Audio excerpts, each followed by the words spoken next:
आवश्यकता होगी उसको तो मैं बताऊंगा ही, लेकिन संगठन के प्रत्येक अधिकारी की पदाधिकारी की बात बिना सुने आप हाउलड़ मचाओगे, न्यूसेंस क्रिएट करोगे डेलीगेशन की बात सुन के, तो वो गलत नहीं है, क्योंकि हम एक ही परिवार के सदस्य हैं। जो भी होगा मिल बैठ के बात करेंगे, लेकिन अनुशासन आपको बनाए रखना पड़ेगा। बिना माइक के अपन बात कर रहे हैं। साथियों, लगातार सचिवालय में अधिकारियों से मिलवाने की कोशिश की, लेकिन उन अधिकारियों से हम आए दिन मिल रहे हैं, वो आप देखते हो ना। हमें पता था उन अधिकारियों के पिटारे में क्या था। सबसे बड़ी बात यह है, मुख्यमंत्री जी से मिलने के लिए आपका संगठन 4 बजे पुलिस प्रशासन की परमिशन पूरी होने के बाद भी, और अभी भी परमिशनों की चिंता नहीं करता, 8 बजे तक आप यहाँ हैं, 7:15 बजे तक। मुख्यमंत्री जी के पास हमारे संगठन का इस कार्यक्रम का मैसेज गया। उन्होंने स्पष्ट तौर पे कहा कि राज्यपाल महोदय का अभिभाषण है, उसका रिप्लाई मुख्यमंत्री जी दे सकते हैं। थोड़ा स्वास्थ्य ठीक ही हुआ है उनके ओएसडी ने कहा। जैसे विधानसभा आए तो कई विधायकों ने उनके हालचाल भी जाने। मुख्यमंत्री जी ने संविदा कमेटी के अध्यक्ष माननीय बीडी कल्ला साहब को हमारी वार्ता के लिए नॉमिनेट किया। समय इसलिए लगा क्योंकि जब हम लोग पहुंचे तो मुख्यमंत्री जी का आना हुआ, तो मुख्यमंत्री जी जब तक बोल के नहीं चले जाएंगे संक्षिप्त रूप में सदन में, तब तक कोई भी मंत्री और विधायक वहां से एब्सेंट नहीं रह सकते। कॉन्फ्रेंस हॉल में बैठा के खुल के बात हुई, बाहर गाड़ी तक बात करते हुए आए मंत्री जी, लंबे समय तक एक एक बिंदु पर बात हुई है।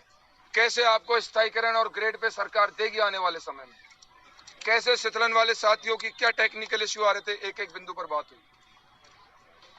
शीतलन वाले साथियों की जो समस्या आई थी, एसीएस महोदय पीके गोयल साहब का रिटायरमेंट था, अंतिम महीने में हमारी फाइल को वो किसी भी सूरत में नहीं निकालना चाह रहे थे। वो नहीं चाहते कि आने वाले टाइम में कोई रिटायरमेंट हो रहा हूं, मेरे पर कोई पीड़ा है।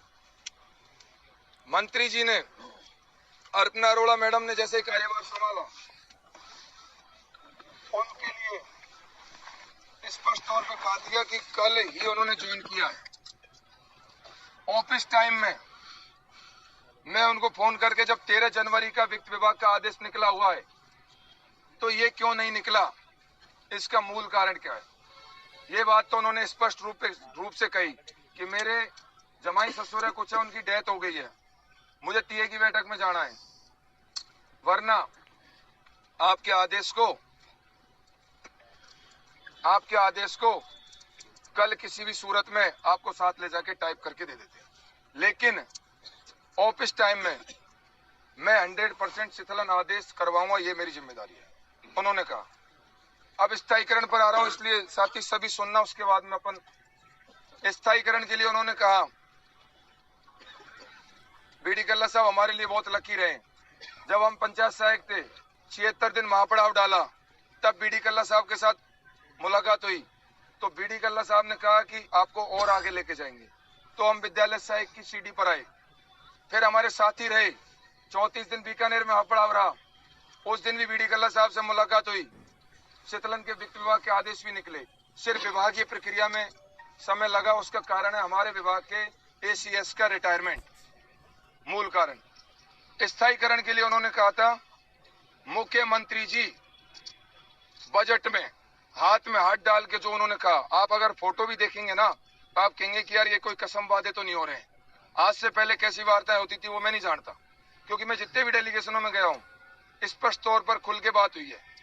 उन्होंने कहा कि बजट की बात को मेरे मुखारबिंद से नहीं बोल सकता, क्योंकि मुख्यमंत्री जी यहाँ तक आपको लेके आए, अनुभव किसी का जीरो कर नहीं रहे, बड़े बड़े मंच और मीडिया के माध्यम से जब स्वयं बोल रहे हैं। हमने कहा साहब 10,000 आज हमारे भाई बहन परिवार के साथ वहां बैठे हैं, वो सुनना चाहते हैं। आप बताइए कि 7 करोड़ राजस्थान की जनता भी सुनना चाहती है कि बजट में क्या है।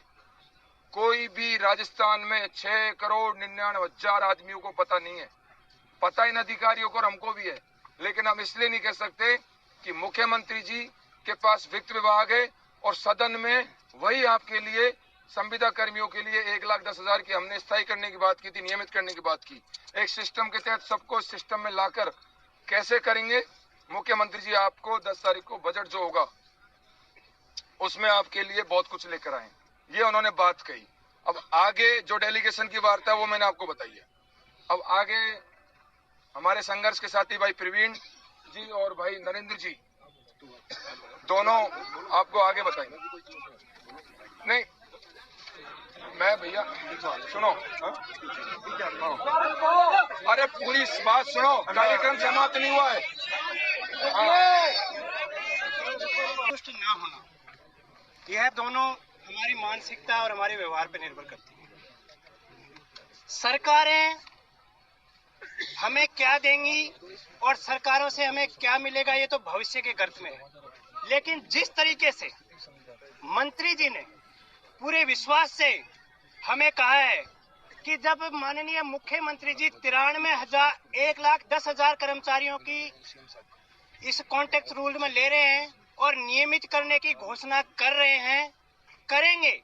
और अब तो उन्होंने ये भी बोल दिया कि किसी भी कर्मचारी का अनुभव भी सुनने नहीं होगा, घबराने की जरूरत नहीं है, चिंता ना करें। तो साथियों,